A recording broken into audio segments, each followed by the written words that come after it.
This is Berkeley Talks, a UC Berkeley news podcast from Strategic Communications at Berkeley. You can follow Berkeley Talks wherever you listen to your podcasts. New episodes come out every other Friday. You can find all of our podcast episodes with transcripts and photos on UC Berkeley News at news.berkeley.edu/podcasts.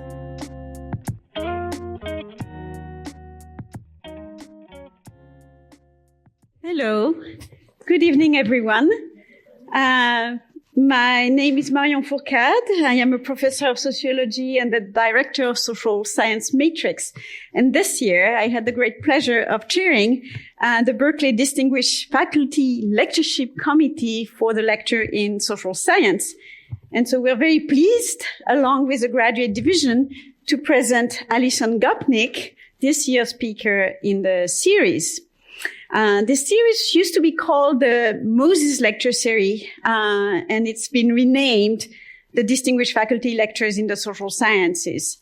But as a condition of the bequest, we are obligated to tell you how the endowment supporting the lectures came to UC Berkeley. So for a little history, in 1937, University of California President Robert Gordon Sproul and the UC Board of Regents established the Bernard Moses Memorial Lectureship in the Social Sciences. This lectureship honored the memory of the late Bernard Moses, a professor of history and political science at the University of California from 1875 to 1911, and an emeritus professor from 1911 until his death in 1930. The Berkeley Distinguished Faculty Lectures in the Social Sciences are an annual event that honors a selected Berkeley faculty member from this division, the Social Sciences. The chosen scholar is invited to present their research to a diverse audience of colleagues, students, and community members. So now this new renamed series succeeds the Berkeley Moses Memorial Lecture. And it featured over the years a long line of distinguished speakers from Berkeley's top social scientists. Past lecturers have included Herman Hale Kay, Nicholas Yasonovsky, George Lakoff, Kenneth Stamp, Caroline Merchant, Jean Lave, Yuri Sletskin, Marianne Mason, and Arlie Hochschild. Last year was Ted Miguel. And now I'd like to say a few words about our lecturer, Alison Gopnik. Alison Gopnik is professor of psychology and affiliate professor of philosophy here at the University of California, Berkeley, and a member of the Berkeley AI Research Group. She received her BA from McGill University and her PhD from Oxford University. She's a leader in cognitive science, particularly the study of learning and child development.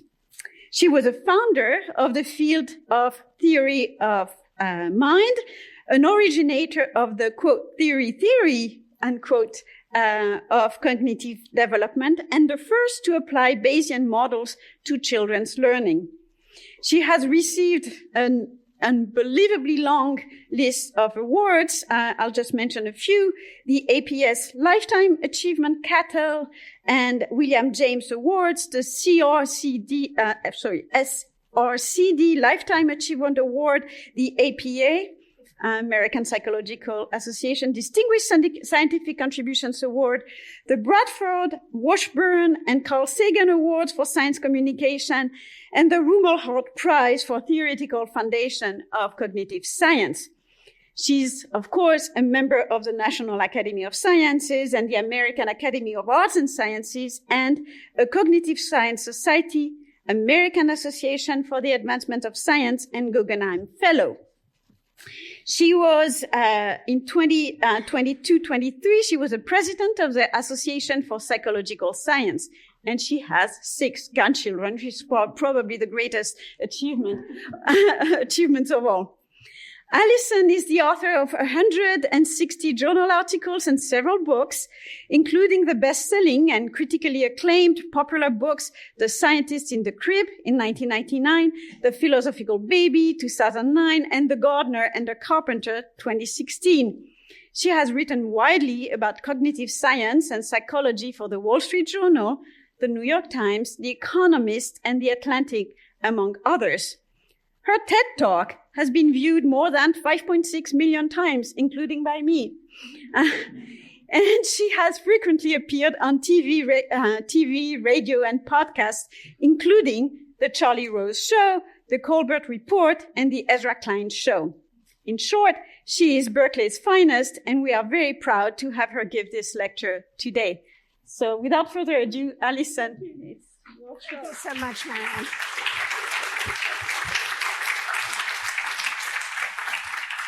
And thank you all so much for coming out on this rainy California day.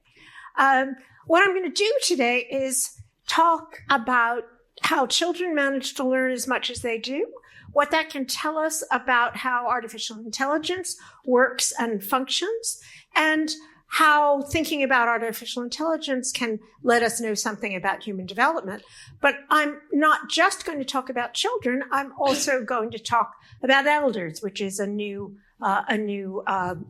development for me.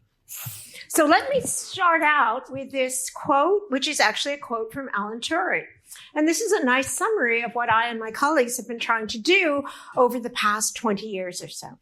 So in the famous paper in which Turing first described the Turing test, the idea that you could tell, if you'd want to try and tell whether you were talking to a person or a computer as a test for artificial intelligence, people don't notice it. About halfway through that paper, he suddenly changes gears and says, look, maybe that's the wrong test. Maybe instead of trying to produce a program that simulates the adult mind, we should instead try to simulate the child's mind. Why does Turing think that? Well, because the distinctive thing about children is that they actually learn to be intelligent from their experience. They learn to have the adult program from the things that happen around them. And that's a more profound kind of intelligence than just being able to execute an adult program. And in the past 10 years or so, the big spring of AI, the great advances in machine learning, have emphasized just how important learning is to intelligence, both natural and artificial. So what we've been doing is actually looking at children, seeing how they manage to learn as much as they do, trying to think what kinds of computations could be going on in those little fuzzy heads that would let them learn as much as they do, and then applying that in AI and vice versa. So that's been the big project. What are some of the morals of doing that? What do we learn by thinking about AI in the context of childhood? Well, what I'm going to start out doing is talking about 3 different stories we might have about AI, and in particular about the large models, the large language models, the large multimodal models that have been the focus of so much attention in not to mention money, in recent AI. And what I'm going to do is tell 3 different stories. I think often stories and narratives are a way that we convey information most effectively. 3 different stories that might be told about how these systems work, and then indeed have been told about how these systems work. So the first story,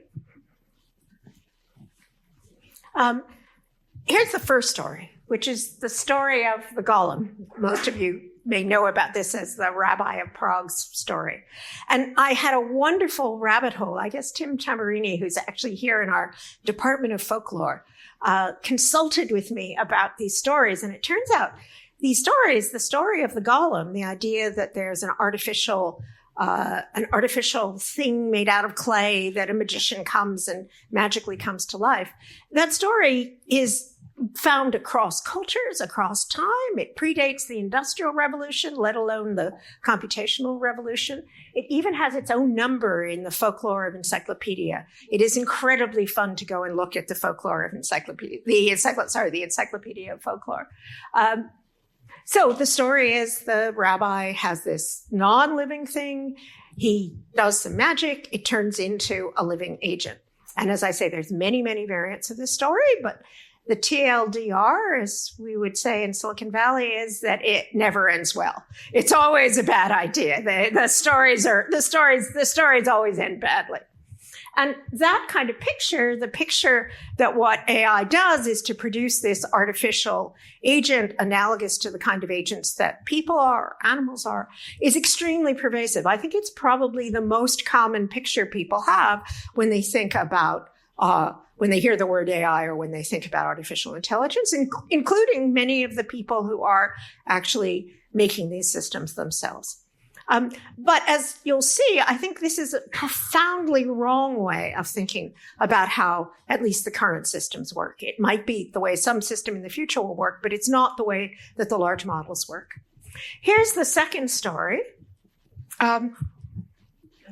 which I think is a much better description, a much better story about how the current models work. This is the story of Stone Soup. I don't know if one of the great things, many great things about being a grandmother is that you get to read all these great stories to your grandchildren. Stone Soup is also an ancient story found around the world. Sometimes it's axe soup or nail soup. It also has its own number in the Encyclopedia of Folklore. And I'll just give you the quick version, since not everyone here may know it, of the original Stone Soup story. So the story is there's a bunch of visitors. Also, magicians feature largely in these stories. They go to visit a village. They ask if they can have some food. The villagers say, no, we have no food. And they said, that's okay. We're going to make stone soup.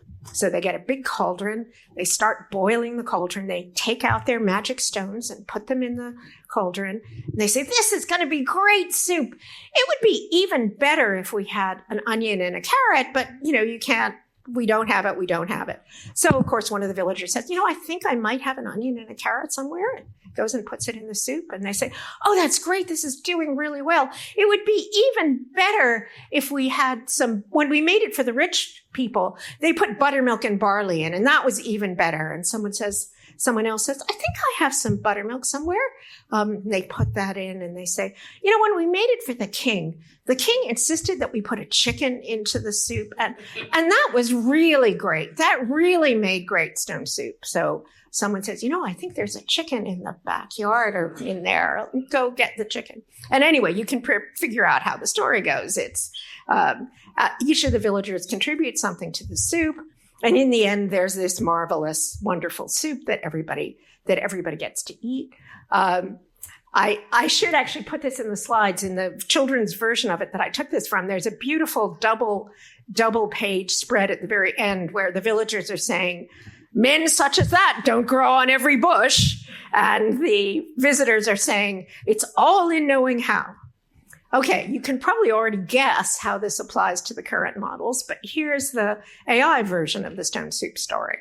A bunch of tech wizards went to the village of computer users, and they said, we've invented artificial general intelligence just from next token prediction and transformers and deep learning.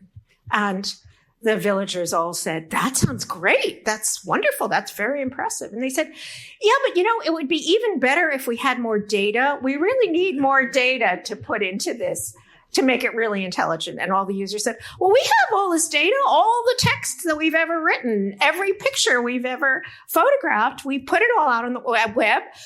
Every book, I should add for the authors in the audience, that's ever been written, why don't you just use that data? And the tech magicians say, oh, that's great. Yeah, we'll add all that data. That makes it even more intelligent. But it's still saying really stupid and obnoxious things sometimes. Do you think you could do reinforcement learning from human feedback and just tell it when it's saying something stupid, and tell it when it's saying something that's okay? And the villager said, there's whole villages in Kenya that would be happy to just do reinforcement learning from human feedback all day long. And the tech magician said, see, it's getting more and more intelligent. But a lot of times when you ask it something, it just says something stupid in response. So could you do some prompt engineering? Could you use your brains to figure out exactly how to ask it the questions the right way so that you can get a good answer? And the villager said, oh, yeah, we'd be happy to spend our time doing prompt engineering. And then, of course, the end of the story is that the villagers say, it's amazing. We've got artificial general intelligence, and it was just made with a few algorithms. When I gave this talk at NeurIPS, which is the big AI conference, Ted Chiang, who I'm going to talk about in a minute, the great science fiction writer, rather mordantly said at the end, yeah, but at least they don't sell the soup back to the villagers at an exorbitant price.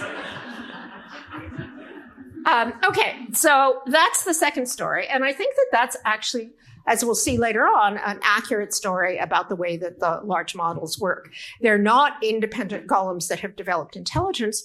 What they've done, and as we'll see, this sounds like Stone Soup in both versions is a kind of debunking story, but it also has a positive moral. And the positive moral is that by combining, in both the old version and the new version, by combining all the individual villagers' food, you can end up with something that's more important, that's much better than any of them could do individually. And the same thing, as we'll see, is true about the large models. By combining the data and intelligence of many, many people around the world, you can end up with something that provides you with real advantages. That's a really useful technology, even if it isn't a golem. So that's the way I think the current systems work. We could also ask, what would a system be like that actually was intelligent? If we wanted to design an artificial system that had the same kind of intelligence that we see in humans, what would the design of that have to be like? And here, rather than turning to the Encyclopedia of Folklore, again, I'll turn to a contemporary story. This is by the great speculative fiction writer Ted Chiang. And he has this lovely story called The Life Cycle of Software Objects. It's one of the best stories about being a parent that I've ever read. And what happens in this story is that these digiants are little artificial intelligence babies, basically. And humans adopt them, train them, teach them, and then eventually have to give them up, eventually have to let them go off on their own. It's an absolutely beautiful story that I highly recommend. And I think that picture, the picture of a system that develops, that changes over time, and in particular, as we'll see, a system that's cared for by humans or cared for by other intelligent agents, that's the secret of human intelligence. And that's the kind of system you'd need if you wanted a system that had the same kind of intelligence as humans. Okay, so that's the big picture of what I'm going to talk about. So what can children teach us about AI? The first thing they can teach us is that there's no such thing as general intelligence, artificial or natural. I put this slide up in big letters when I'm going and talking in the Valley, and there's a hushed intake of breath, and you hear this whisper, don't tell the VCs, don't tell the VCs.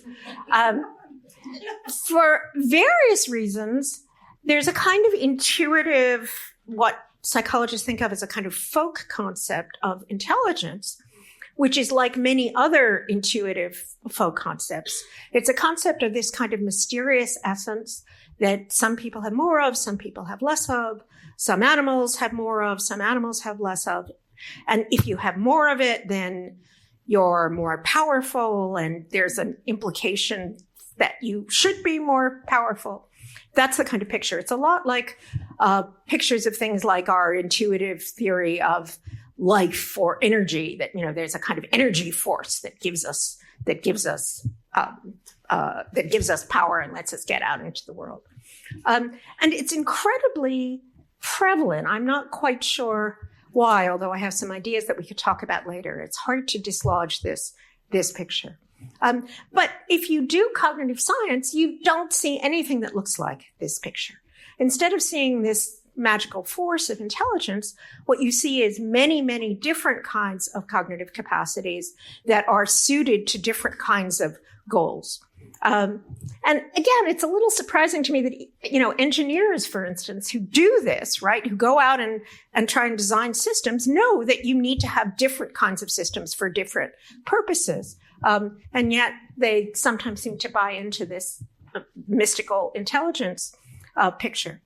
And in particular, not only are there different kinds of intelligences, different kinds of intelligence for different domains, but computer science itself tells us that there are intrinsic trade-offs between different kinds of intelligence.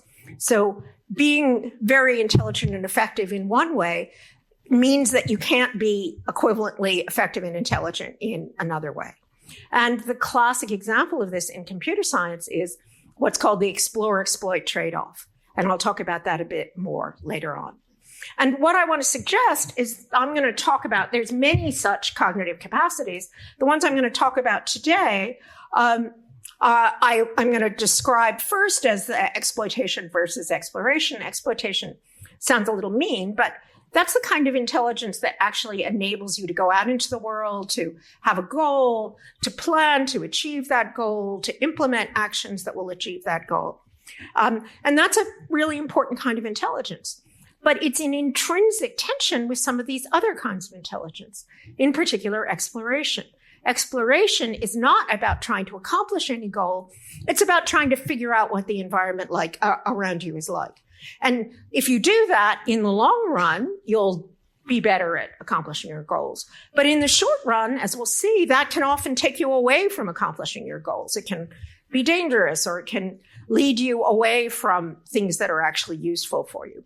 And that contrast between exploration and exploitation is very deep. But I'm also going to talk about two other kinds of intelligence that are less discussed. One of them is the intelligence of care. Now, this is one where, people sometimes act as if this is just an oxymoron. They look really puzzled when you talk about the intelligence of care.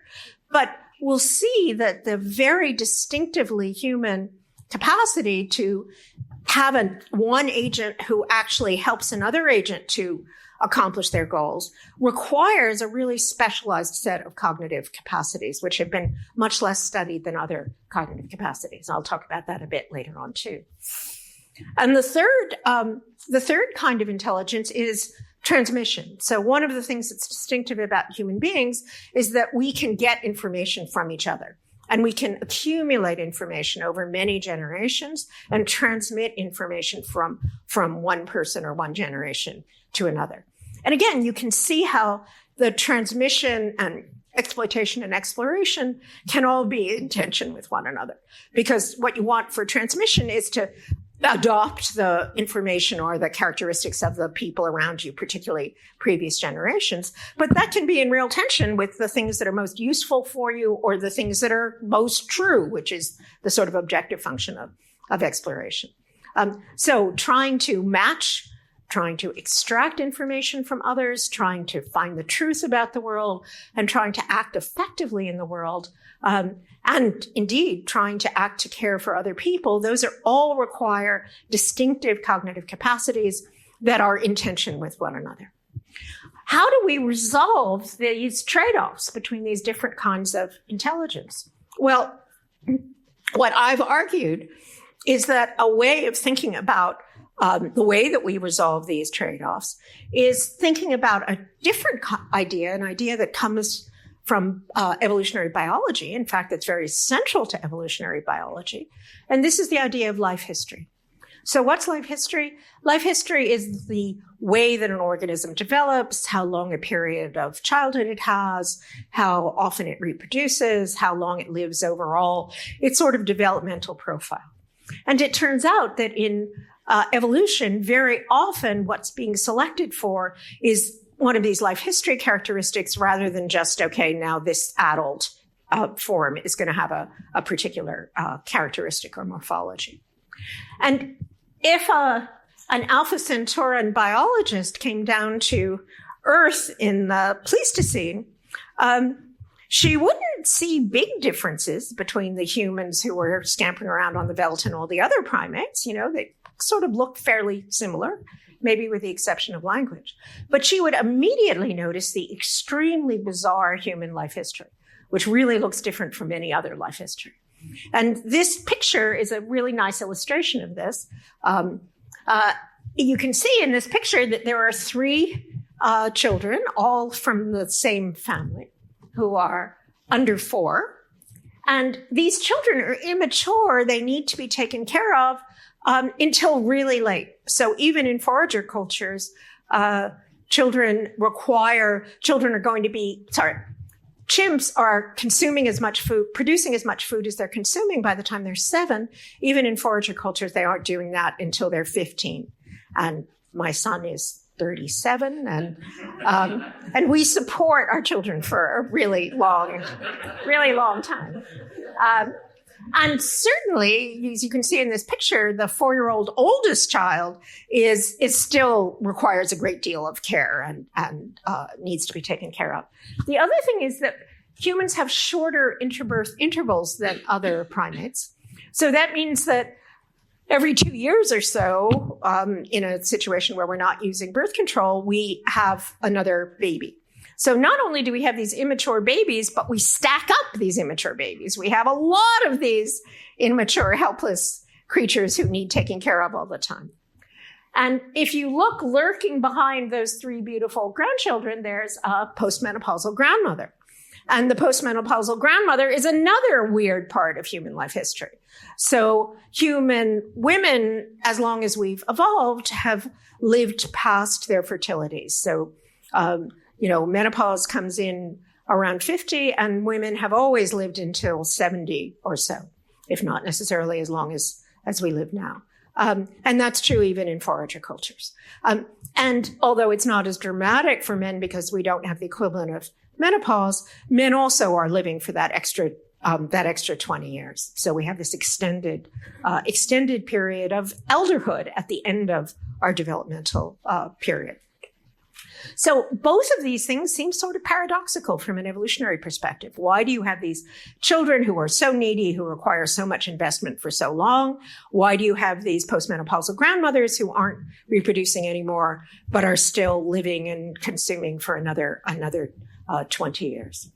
And what I'm going to suggest is that this life history is actually how evolution solves this problem of trading off these multiple intelligences.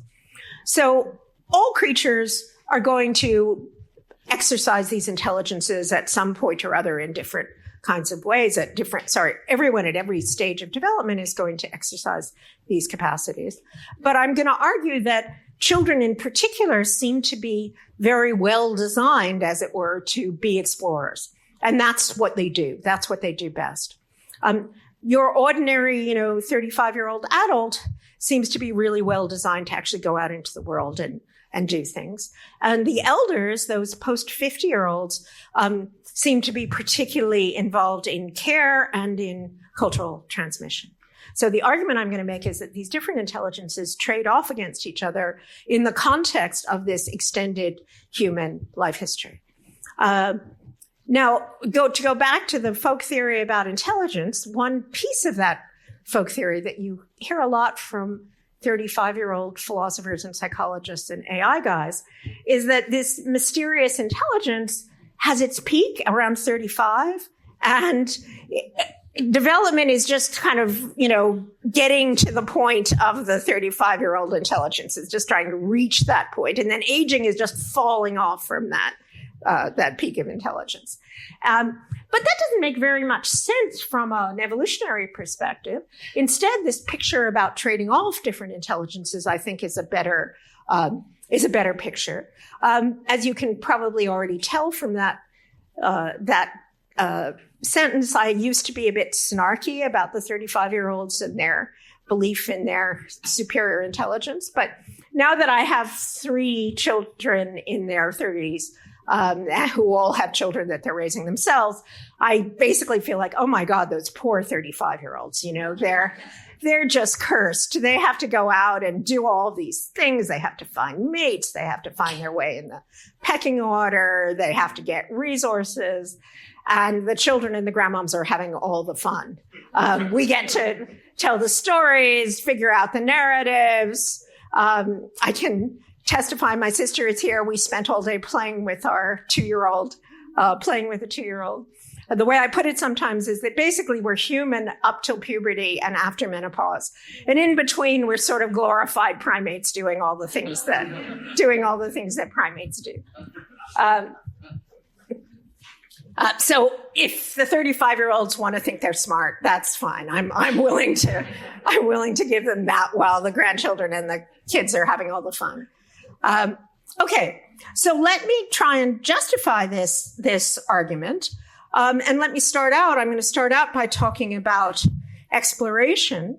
And this comes back to work that we've been doing for my whole career for 50 years, looking at the way that children are very much like scientists. My first book was called The Scientist in the Crib.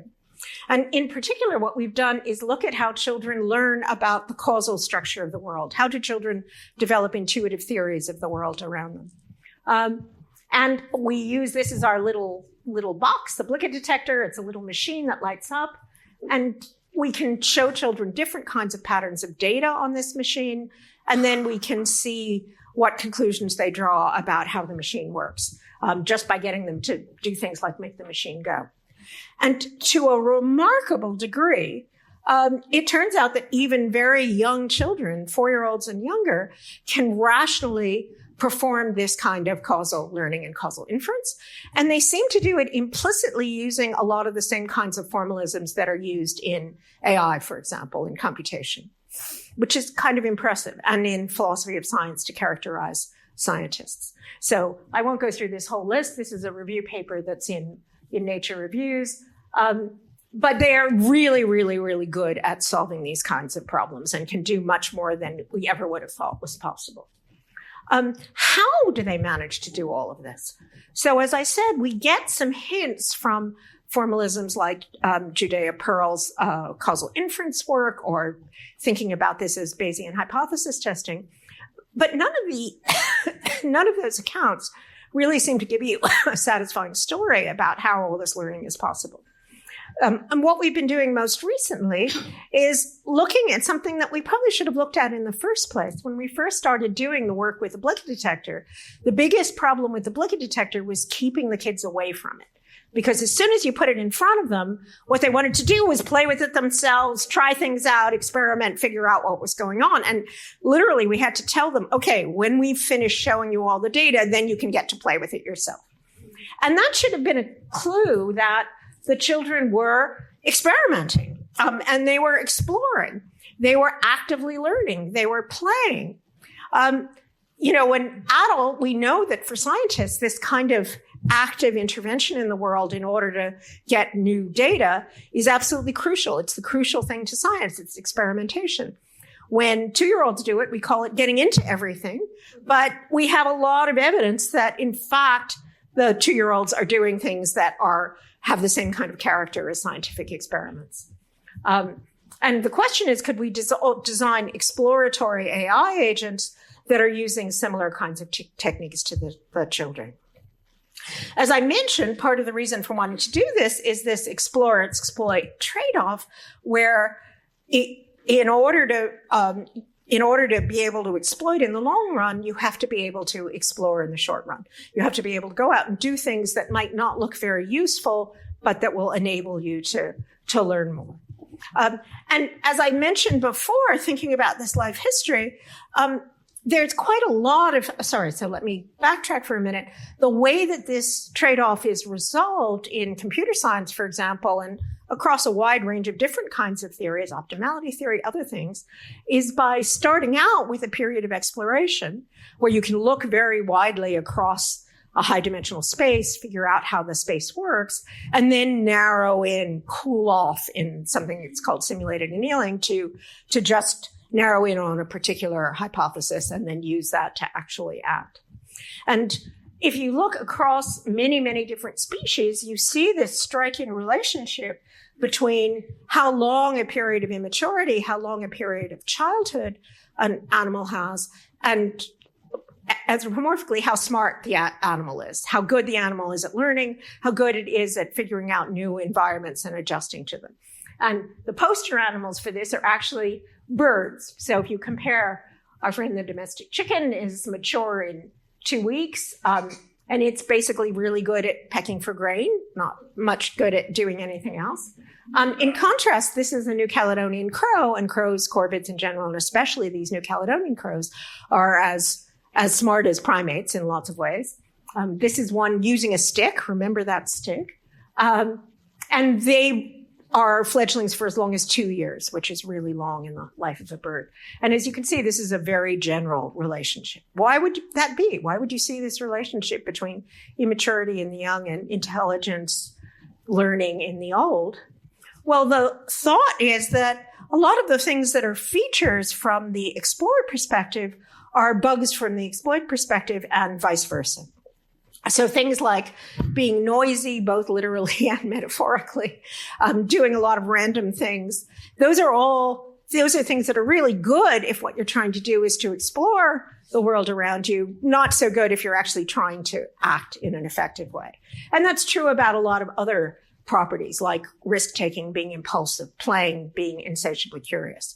And you can probably already see these are all things that are characteristic of children and things that have often been taken to mean that children are not as intelligent as grown-ups. They've often been taken to be deficits that children have rather than strengths that children have compared to adults. So my hypothesis is that childhood is really evolution's way of resolving explore-exploit trade-offs, doing what computer scientists call simulated annealing, starting out with this protected space in which you can do lots of exploration and then later on using the output of that exploration to actually make things happen in the world. And in fact, empirically, and again, I won't go through all the details here, there are lots of cases we can point to where younger learners are indeed more exploratory than adults, both in my own lab and in other labs. And the secret seems to be that, if you just have a task, the older people will be better at it than children will. Adults will be better than children, but not if the task involves discovering something new, figuring out some idea that isn't obvious, being outside the box. And that's the kind of context in which children actually do better than adults do. All right. How is all this exploration happening? What's the kind of underlying mechanisms behind it? And this is some new work that we've been doing very recently. To answer that question, I've been turning to a very different kind of tradition, the tradition of what's called reinforcement learning, both in psychology and in artificial intelligence. When I first heard that our reinforcement learning was kind of making a comeback, as a boomer cognitive scientist, I was sort of horrified, like, my God, are we going to have to wear bell bottoms next? Which it turns out we probably are, but this is back to the 50s. Didn't we get rid of all that, in the cognitive revolution? But there's a new kind of approach and version of reinforcement learning, which has been extremely influential both in neuroscience and in AI. It's responsible for the success of AlphaGo and the chess playing programs, for example. How does reinforcement learning work? Well, imagine there's a rat in a maze. This comes from psychology originally. It will move away from a shock and it will move towards cheese. So it goes down one arm of the maze, there's a shock, it won't ever go there. Another arm of the maze, there's cheese, it will go there and it will learn to do this. But the problem is that the way that reinforcement learning works in the classical sense is trying to get utilities, trying to get cheese and stay away from shocks. And that turns out to be not a very good way of learning about the structure of the environment, right? So it's it's very good for exploit learning. It's terrible for explore learning, not to mention care or transmission. So an idea that a lot of people have had is, how about if we did reinforcement learning, but we did it with intrinsic rewards rather than these external rewards? So instead of being rewarded for cheese, you could be rewarded for novelty. You could be rewarded for getting new information. And there have been a number of attempts within AI to try and design systems that are rewarded in this way for finding out something new about the world rather than just having utilities about the world. And the problem is, if you just have this reward be something like novelty or information, you have another boomer example, the noisy TV problem. If you're sitting in front of a staticky TV, TVs used to have static in the olden days, you're getting lots of new information, you're getting lots of novelty, but it's not doing you any good. You shouldn't just be sitting there trying to pursue novelty. So how could you have an intrinsic reward that lets you explore, but actually lets you explore in an intelligent way that will teach you about the environment around you. And an idea that we've been thinking about and using a lot is something that, again, comes out of the AI literature called empowerment. So what's empowerment? In empowerment, what you're trying to do is maximize the mutual information between your actions and the outcomes of those actions. At the same time, you maximize the diversity of those actions. What does that mean? What that means is you want things that you can control. You want to find things out there in the world such that if you change your actions, if you do something new will happen in the world. And where there's a really consistent relationship between what you do and what follows from what you do. And you don't want to just have, that just one of them would be like being in a casino where you do the same thing over and over again. You want to try and find new ones. You want to find new ways of acting in the world that will give you predictable outcomes in the world. And I won't go into this in detail, but what I've argued is that this is really causal learning, the thing that I mentioned in the first place. So if you think about what it means to learn about cause and effect, what it means is now I can intervene on the cause, I can do something to the cause, and I can predict something about the effect, right? So what that means is when you learn a new causal relationship, automatically you're going to gain empowerment. You're going to be better at controlling the world. And vice versa. When you get to be better at controlling the world, you're going to understand more about the causal structure of the world. That's a longer argument that I won't go into here. And I think it's interesting that this approach, this idea of empowerment, comes out of the evolutionary biology literature. So it came originally from people who were trying to characterize what would make an animal intelligent at all in the first place. And as you may know, we first start seeing brains and a kind of intelligence in animals during the Cambrian explosion. So what happened was that in the Ediacaran, which went on for millions of years, under the sea, there were very large, complicated organisms.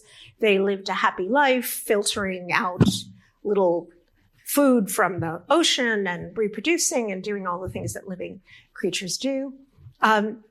Unfortunately, they don't seem to have known that they were having such a happy life, because it was only when there was this change in the Cambrian, you started suddenly having animals that had eyes and claws, that had actuators and sensors, that could see things in the world and do things in the world. And there was a part of the reason for the Cambrian explosion is that there was this kind of arms race about who could predate and who could avoid the predators. How could you use your eyes, your perceptual system, and your motor system to either find food or avoid being food? And a number of philosophers, Peter Godfrey Smith, who was here giving one of these lectures recently, have argued that this is really the beginning of consciousness. And it definitely is the beginning of when you start to see a brain, because the brain is coordinating the actions and the perceptions.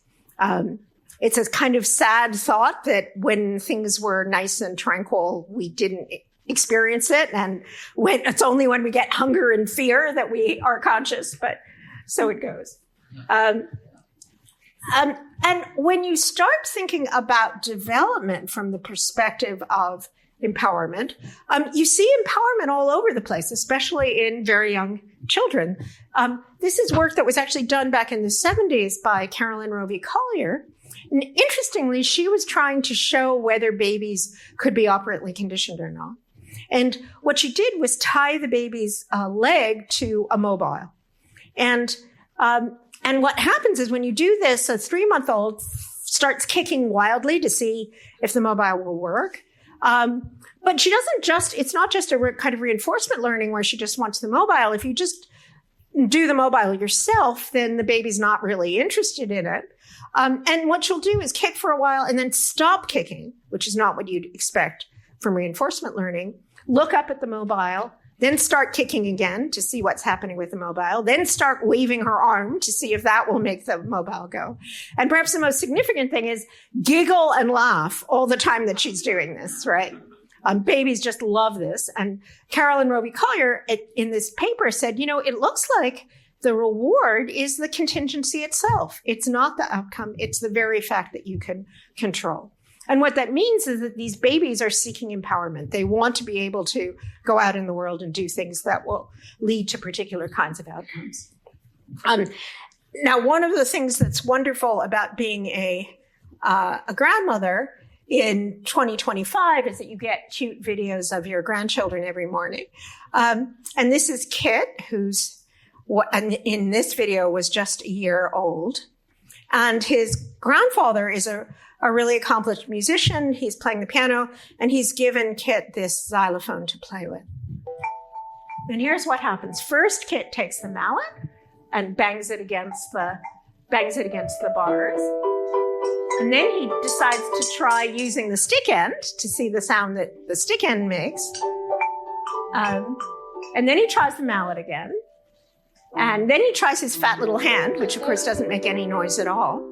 And then he goes back to trying the mallet, and he tries it on the long bars. He tries it on the short bars. And just in the course of doing this kind of exploration and play, which is exactly what you expect a 1-year-old to do, he's figured out this causal relationship between what you do with your hands and pure tones that are produced as a result. And it's worth pointing out, this is not a causal relationship that could have existed in the Pleistocene. This isn't just something that you would have evolved to understand or detect. This is something that you actually have to learn about, and that you learn about through this kind of exploration. Now, notice at the same time, of course, his grandfather is demonstrating the fact that this kind of general relationship exists, even though what the grandfather's doing is completely different in some ways from what Kit is doing. But he's giving him information about the fact that you can make sounds happen by doing something with your hands. But he's just doing that by demonstrating, and this speaks to the transmission point that I'm going to get to in a minute. The only explicit thing that he says to Kit is, "Don't put it in your mouth, Kit." And when I give this talk, especially if there are sort of young parents in the audience, people will start to say, "Oh, he looks like he's going to poke himself in the eye with that stick." A point that we'll get to in a minute. So this is a paper that we recently have in press in Philosophical Transactions of the Royal Society. Videos of your grandchildren are all very well, but we wanted to show whether we could systematically show that children were indeed seeking empowerment, and that this was leading to their causal learning and causal information. And indeed, it turns out that it does. And these are lovely experiments by my brilliant graduate student, Eunice Yu, who's shown this. So if you want more detail, you can look here. Now, as the example of Kit and the xylophone shows, one of the dangers of this kind of exploration is that you might hurt yourself. And I think the stick is a really nice example of this, because the stick is the world's best empowerment tool. Evidently, Wired magazine at one point did a list of the best toys ever. And the stick is the #1 best toy ever. And it's amazing. It lets you move things that are far away. You can move things back and forth. You can poke things. You can have much more control over the world if you have a stick. But you may also end up in the ER, as my grandchildren at various points have done as a result of playing with sticks. So how do you keep that? How do you deal with that problem? How do you deal with the problem that when you're exploring, you're impulsively risk-taking, you can actually do damage to yourself, not have your high utilities? And to think about this, here's another study that's one of my favorite studies of all time. This is a study from Nim Topnim, and it's based on a study originally by Regina Sullivan looking at rats. Remember that rat in the maze who won't go down the arm that has the shock? Well, that's really smart. That's like Psych 101 learning, but it also is kind of an anxiety disorder right now, because the rat's never going to find out that actually maybe this time there's cheese at the end of the maze. They're just going to avoid it for the rest of their rat lives. Well, it turns out that is true. That Psych 101 phenomenon is true for adult rats, but it's not true for juveniles. So if you put juveniles in the maze, they prefer to go down the arm that leads to the shock. And anyone who has a 2-year-old or a teenager will testify that this is also true for humans. But Nim Tottenham actually went and systematically showed that it was also true for 3 and 4-year-old children with an unpleasant sound rather than a shock. We don't shock 3-year-olds. But there's a twist. And the twist is that the juveniles will only do this if the mother is present. In fact, if they can smell the mother. So if the smell of the mother is there, then the juvenile will explore the shock arm of the maze, but not if it's not there. And again, Nim showed that this was true for 3 and 4-year-old children as well. So it's something about the signal of caregiving is, as it were, telling the rat, look, it's okay. Nothing really terrible is going to happen to you. I know how to get to the ER. You're going to be fine if you do this kind of exploration. And that leads me to the next part of the talk about intelligence, which is that, so it looks as if this exploration depends on having adults around who are willing to put the investment of caring for you. And this leads me to the last part of the talk, I think, which will be about caregiving. I love this. I really like this picture. It's from the Rijksmuseum in Amsterdam. We used it for the cover of the special issue of Daedalus on caregiving. I'll tell you about it in a minute. And I think it's so moving because that is a sick child, right? That does not look like a happy, cheerful, healthy baby. But when you see it, at least when I see it, and I think when most people see it, you feel this really strong urge to take care of that baby, the way the mom in the picture is taking care of that baby. And I think this picture is even more moving when you know that it was painted during a plague epidemic in Amsterdam in the 1660s. So the child is likely to die. The mom, by taking care of the child, is likely to die, and the painter is exposing himself to the plague. So I think this captures the fact that for most of us, caring for others, caring for children, but as we'll see, caring more generally, is one of the most deep, profound things that we do. It's the thing that has the greatest sort of moral significance. It's one of the things that makes our life have meaning. It's something that we talk about in religious contexts, for example. And yet, in spite of that, that care has been pretty much invisible in the social sciences.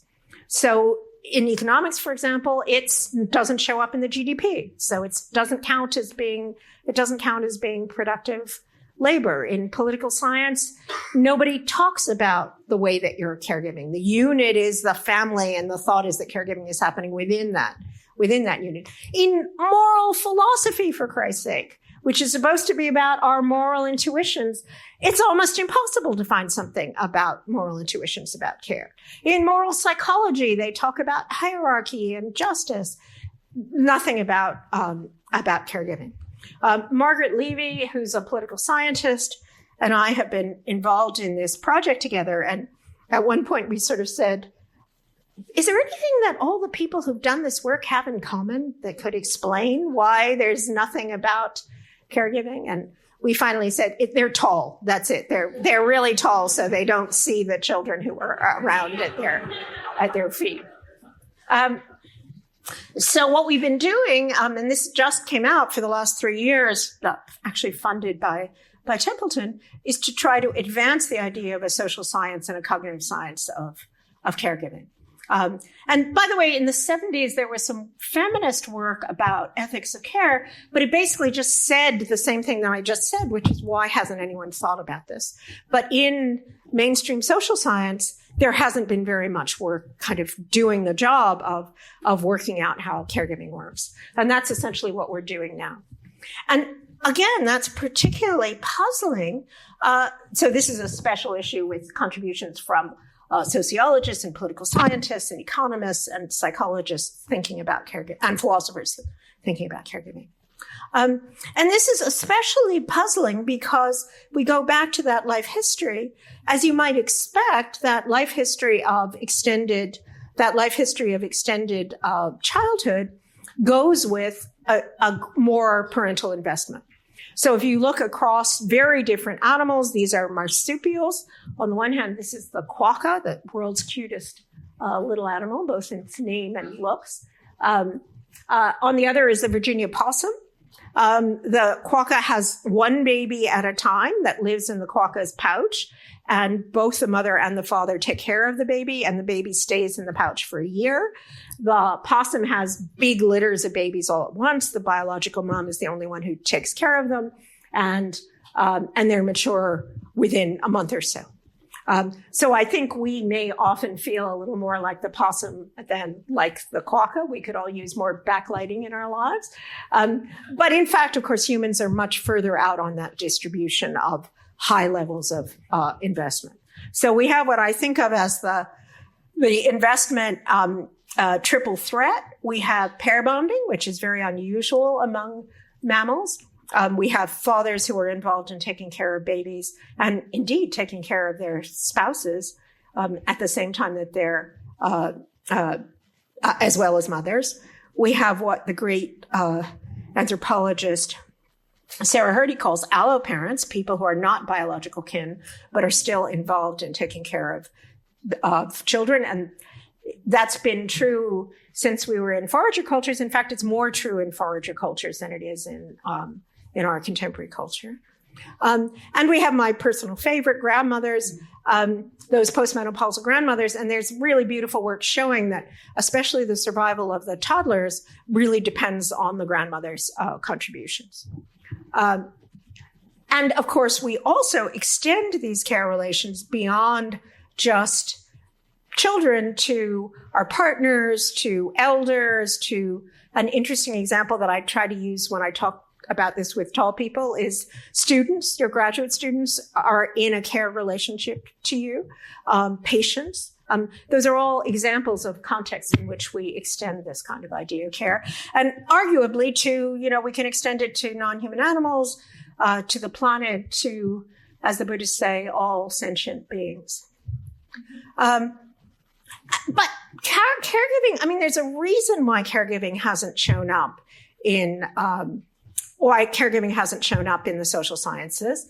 And it's because it's got some really paradoxical characteristics. It's very different. Its fundamental structure is very different from the fundamental structure of the social relations that we're used to studying in the social sciences.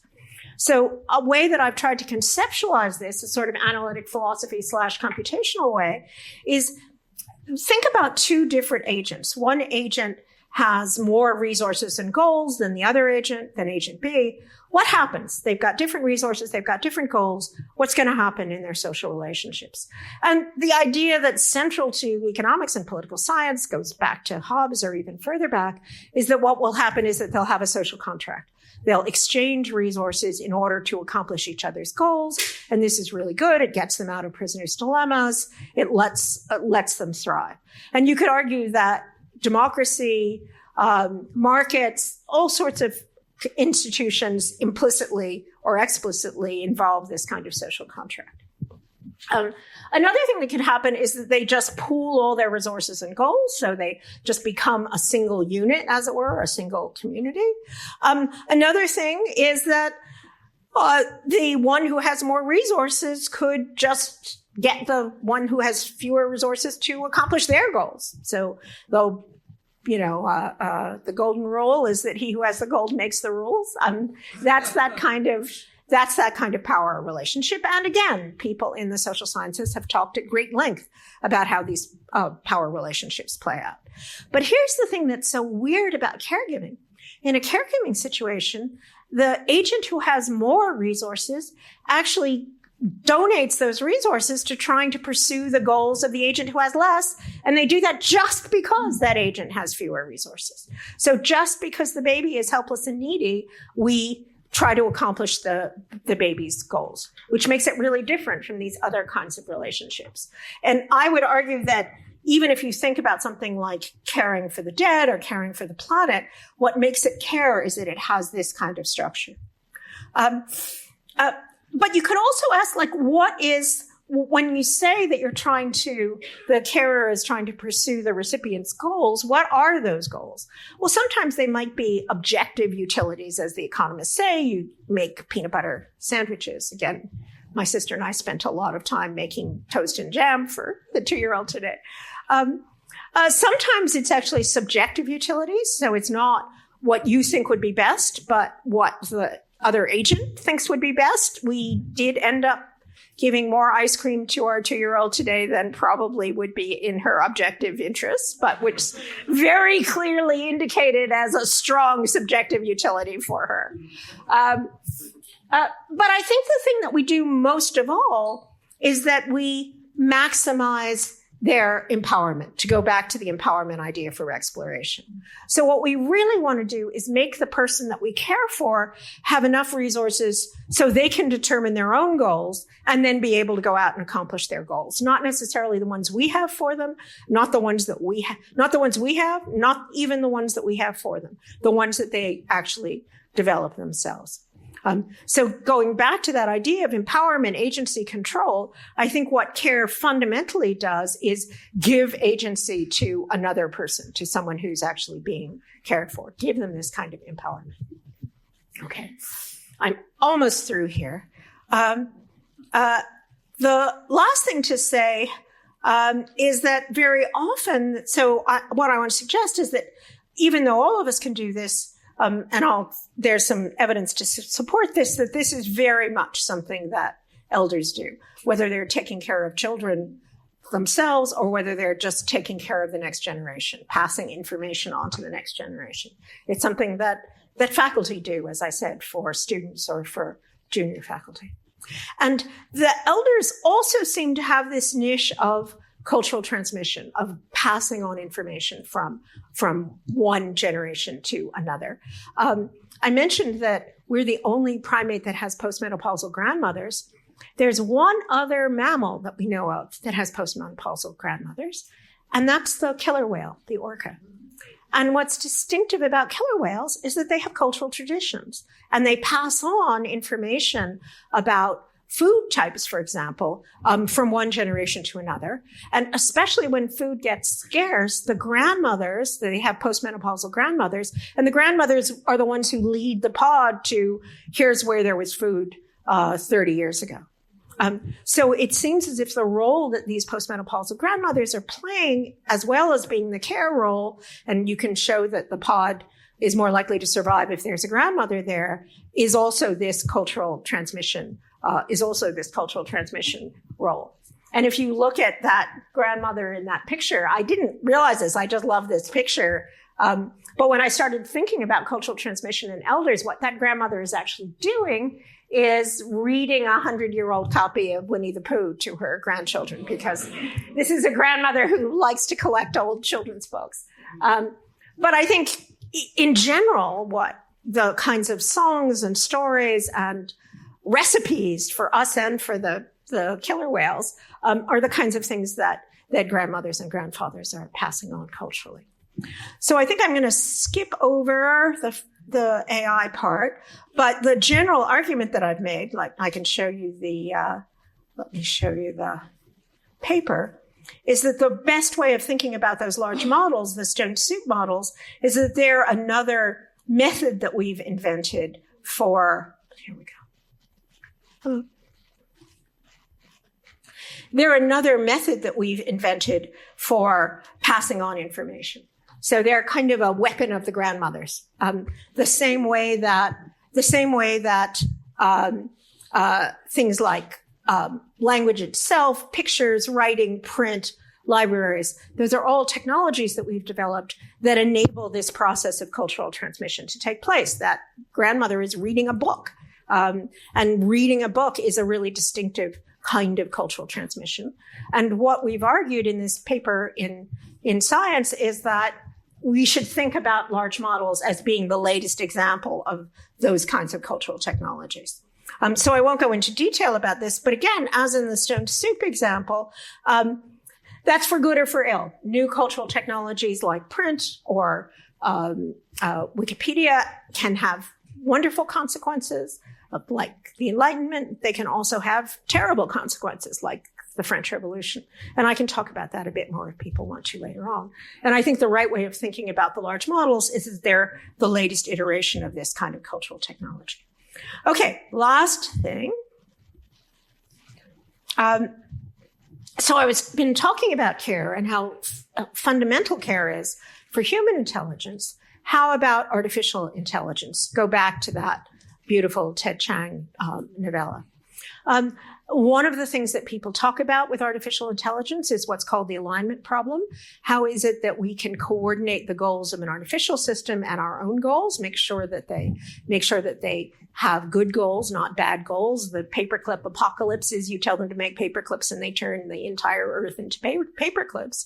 How can we solve that problem? And one way that people have solved it is what I think of, again, this is a boomer reference, as the Stepford wife way of solving it, where you get the system to figure out what you want and just do exactly what you want.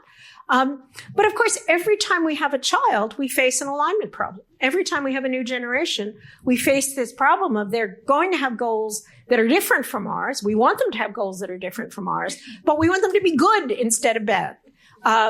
And what I've argued is that it's that care relationship with humans that enables that alignment to take place, that enables us to pass on our knowledge and our goals in a way that's positive rather than negative. And if we do ever end up with an AI that's an autonomous agent in the way that humans are, those AIs are going to need mothers. They're going to need humans to be in a care relationship with them. And hopefully, if we have them assisting us, they'll be in a care relationship with us. Okay, so let me stop there and take some questions.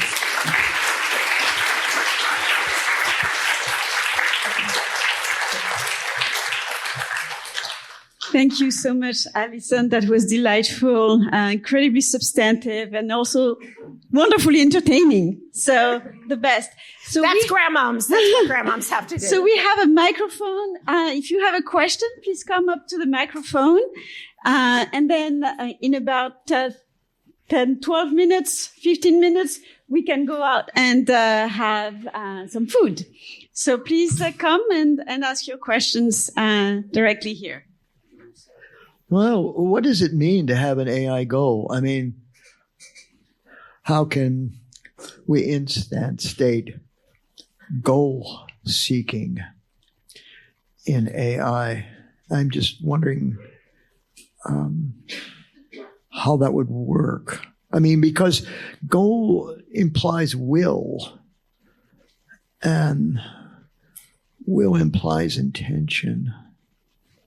Well, I think the thought when people talk about things like there's a literature about agentic AI, that's something that people have talked about a lot. If you think about, that reinforcement learning agent, like the rat in the maze, even though that's a very simple system, it's a system that has goals. So the sensible way of describing the rat is to say it wants the cheese and it wants to stay away from the shock. And you can certainly design systems, including robots, for example, that have goals in that sense, at least, that there's some state out in the world that they want to bring about or they want to avoid, and they act in a way that will bring it about or avoid it. So that's the sense in which the lower probability outcome, having the space of actuation being a lower probability outcome of that space, I think is what. Certainly, it's something about that relationship between the actuators and the sensors. So if you think about those Cambrian creatures, those little Cambrian shrimp, they're going out and trying to predate and trying to avoid trying to avoid predators. And both of those you could think of as being a goal in a way that contrasts, again, with the Ediacaran sponges that are not going out and acting in the world to accomplish things. I enjoyed your talk very much. It struck me when you said the beginning of consciousness happened when everything was going fine, and then there was some fear or danger or threat. Uh-huh. It kind of reminded me of the biblical story, which I think is the story of the Garden of Eden. Yeah. Have you looked into that as anything, to go beyond the scientific and say that, there's some religious parallels and all that? And also how this applies maybe to artificial intelligence. There has to be some kind of a threat to make it become maybe morally conscious. Well, I think one of the things that is quite clear from the current AI systems is that if you wanted to look at a place in current AI that looks more like the Cambrian, right? Robotics is the place to look, right? So the thing when you look at robotics, you have to have a system that's actually out there, that's in the real world, that's trying to accomplish things, avoid things, that has sensors and has actuators. That's kind of the beginnings of thinking about a genuinely intelligent system. And that's very different from the sort of, I will hopefully not offend anyone in the audience about this, the sort of Derrida machines, which is what we have now, that are living in text, that are predicting text, that are putting text together, but never have any relationship to the external reality. And that's what the large models are like. So I think getting out into the world and interacting with the world in a real way is the thing that was what led to intelligence and consciousness in us back in the Cambrian, and that's the sort of a path that would do something like now. Consciousness is always a fraught question, but certainly that would lead to our kind of intelligence in an artificial system. But it has to be said, Bear is up on the 8th floor of our building, and one of the other things about being a grandmom is I get to be cool because I can take them up to see the robots when they come to visit grandmom. But they're really disappointed about the robots. The robots have not made nearly as much progress as other aspects of AI. They're still very, very bad at doing even simple things that 3-month-olds are really good at doing. So. Like following directions?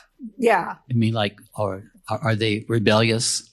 No, that's the problem, right? They're not rebellious. That's exactly the problem. They don't explore in the right kind of ways. Although a friend of mine who works in robotics people in robotics have been trying to do things like give robotics something like empowerment as a goal. Mm-hmm. And of course, one of the good things about robots is that they don't have to sleep, so they can stay up all night. And this friend had a wonderful video of the robot at 4 a.m. Doing this kind of empowerment and actually smashing the window and just destroying its arm because it was trying to see what its arm could do. So that's another reason why it'd be good to have a robot mom who could take you to the ER when you were doing your exploration. But I did want to say one thing about religion, which is that it's, I was saying that it's amazing how little work there is about caregiving in social science. But religion is one area where there is a lot of thinking about caregiving. And you could make the argument that a lot of religious traditions, the sort of bodhisattva is defined in terms of the care that they have for all sentient beings. There's a reason why God is God the Father, right? I mean, and we're his children in the Christian tradition. It's because it's a kind of model for it's a model for care. And even caritas, right? I mean, caritas is care. Charity is care. And one of the things that's very odd, I could give a whole other lecture about the policy issues about care, is that even though we think that the greatest of these is charity, right? That's the greatest virtue. We also think, but I don't want any charity, right? There's a strange tension in our culture between really valuing care and charity and wanting to resist care and charity. So that, for example, if you look at Medicare or Social Security, it's very important to us that we think of those as insurance programs, not as programs by which many people go and provide resources for people who are sick or who are old. But anyway, that's a whole other story. But I do think it's interesting to turn to the religious traditions thinking about, as an atheist, I think it's really interesting to see the way the religious traditions speak and think about care. Thank you so much for the talk. Thank you for the work that you've done. Early on in the talk, you mentioned the sort of myth of general intelligence and that you might come back to it. I don't think you did, or maybe I just missed it if you did. I was wondering if you could return to that and expand upon that point. Here's a completely, I have no evidence for this. I can ask the sociologists in the audience how plausible this sounds. I think it's a lot like nobility was in the feudal period. So when you've got an economy that depends a lot on kind of mysterious reasons why the aristocracy should have more power, a way of doing that is to say there's this thing called nobility, and aristocrats have more nobility than just ordinary people. And you could and indeed you could have ranks of where you are in the hierarchy of nobility. And of course, now we look and say, that's kind of weird. Like there isn't anything that's nobility.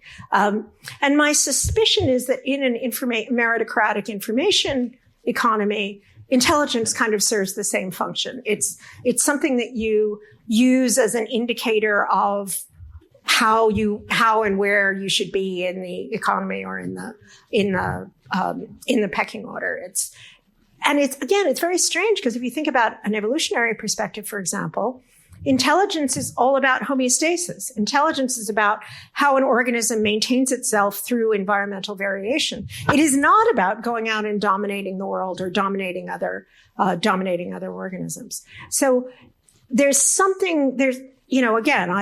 is completely amateur sociology and history, but I think there's something like that that's going on.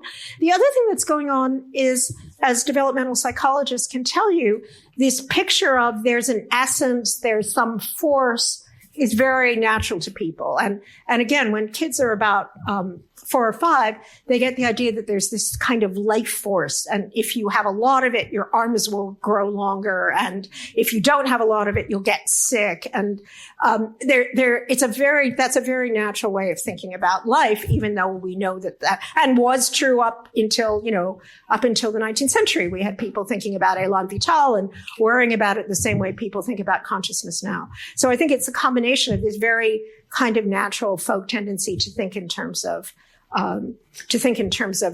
essences that we have more or less of, and then this particular feature of our economy. Now, there are IQ tests, there is this psychometric literature, but I think people don't realize how completely detached that is from what cognitive scientists actually do. So people want to have tests that will predict things like how people do in school, but it's just a totally different or totally orthogonal to the question about how it is that we can manage to do the things that we do in the world. Hello, thank you so much for your talk. I was really interested in the idea you presented about empowerment because it strikes me as a value that comes from a very individualistic or Western point of view. And I'm just wondering, to what extent do you believe empowerment is a Western value? And if so, are there other ways for children to learn causal inference in perhaps like if they're raised in a home that does not value empowerment as much as the average Western home? Yeah, so empowerment is an unfortunate word, and I mean that's the word that is used in the technical descriptions in the technical reinforcement learning literature. But it's kind of a weird woo-woo Berkeley word at the same time. So, but it's interesting. I was just at a conference in Santa Fe about effects of early life adversity on later development, and people pointed out, I think quite rightly, that when I was thinking about caregiving, my first thought was it's to get autonomy. So what you want is for the people you care for to have autonomy. And they were pointing out, no, you don't want autonomy. You want to be competent to be able to have other people who you're involved with and who help you, right? And I think that's right in our culture too. What you want is, you don't want to have to depend on your mom for your whole life, right? Or your dad or your other caregivers. What you want is to be able to transfer that caring to your peers or your spouse or, your siblings or other people who you're on an even keel with. And in fact, I think a lot of what happens with school-age children, the crucial thing that happens with school-age children is this transition from the babies, the infants, who really are just completely dependent on their carers, to being able to accomplish your ends by interacting with people who are your peers rather than people who are taking care of you. So it's not meant to imply at all that you're just this autonomous individual. It's this difference between a situation where you're helpless and you have to depend on, a particular person who's caring for you, versus thinking that you can actually influence not just the physical world, but the social world in a way that will enable goals to be achieved. And those goals might be trying to, and in fact, for humans, they will always be goals that people are trying to accomplish together. But an example I like is, think about all those 10-year-olds going out and building a clubhouse together. And the clubhouse never actually gets built, but they go out and they decide that they're going to build a clubhouse together. That's a kind of social empowerment, but it's really different from having daddy or mommy build you the clubhouse. Thank you so much. Yeah. So we are almost out of time. We are out of time, in effect. But so if you can ask your questions very quickly, like short questions, and you'll take both of them. Sure. At the same time. These are the last. Okay. Thank you. Well, I may skip the question completely because I'm a career early childhood teacher, and I worked in the lab school at Mills College, sadly now closed, for 10 years. And people like you get out, improve what we are seeing in our experience and our thoughtful, careful practice in the field. And so I can skip the question and just thank you for your work. I can skip the answer and just say thank you as well.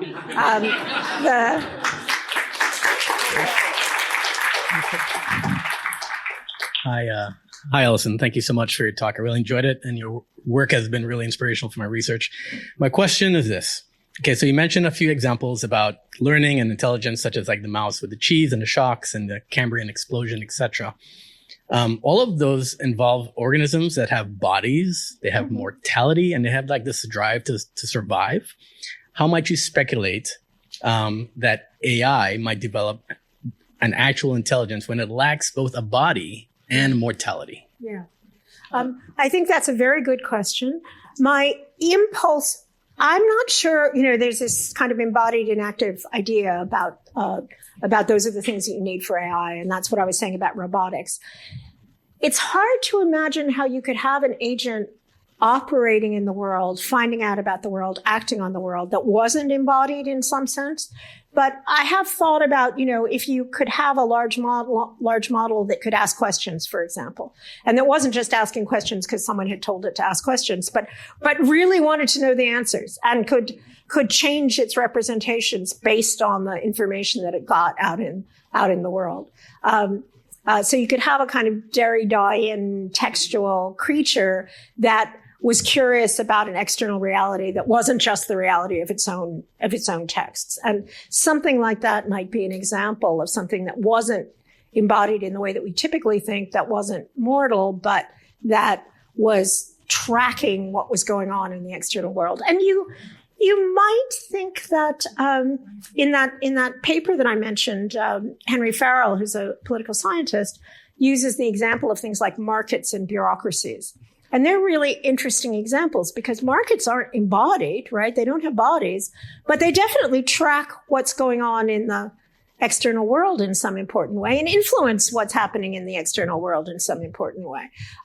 Even though we don't think of them as being intelligences in the same way that we think of human agents as being intelligent. So I think there's a really interesting, kind of in between about what would it mean to be active, be figuring out something about an external reality that wasn't just that you had a biological frame. And I don't think, as some people do, that there's, any principled reason why you couldn't end up with an artificial system that had agency and consciousness and intelligence and all the things that we do. I mean, we know, as I sometimes say, we can point to biological material systems that we can point to material systems that have all those characteristics, and we even know how to create them. And it's a lot more fun than coding, right?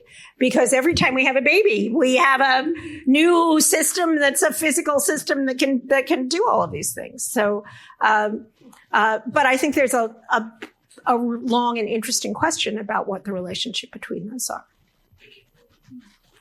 Well, thank you very much. Please join me in thanking Alison. You've been listening to Berkeley Talks, a UC Berkeley news podcast from Strategic Communications at Berkeley. Follow us wherever you listen to your podcasts. You can find all of our podcast episodes with transcripts and photos on UC Berkeley News at news.berkeley.edu/podcasts.